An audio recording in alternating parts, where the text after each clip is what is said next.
in your experience, somebody that has accumulated large amounts of wealth, we'll call it over $50 million.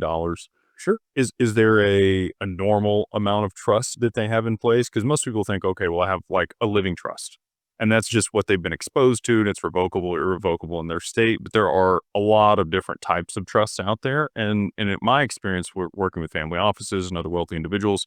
They have numerous trusts that they've established to be able to compartmentalize their wealth, and they normally have a thesis for the family and a mission statement, core values and principles, and they want longevity, like we talked about with the Rockefellers and the Vanderbilts, do it the right way. And so they've been able to keep their wealth and continue to do good with it over time. You may have certain thoughts about Rockefellers or whoever else, but when it comes down to it, they've done a really good job of perpetuating that through multiple generations. Absolutely. When you're looking at that, there's probably no right answer for this on how many trusts they should have, but, is it two? Is it five? Is it 10? Is it dependent? So it is dependent. And that's why I'd say while there's not a right answer for how many trusts you should have, I do believe that there's a right answer for the approach.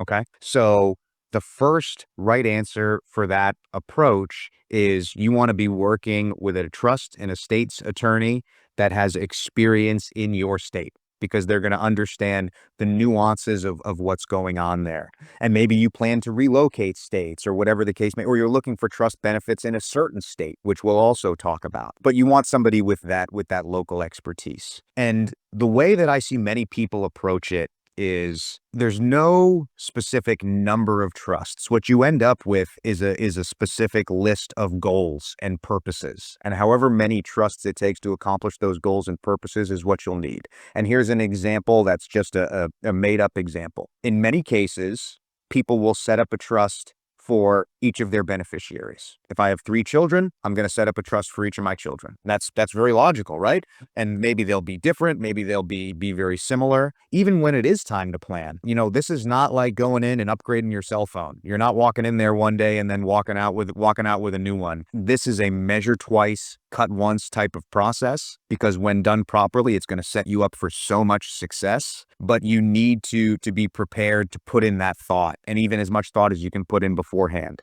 So I mentioned, different goals and purposes.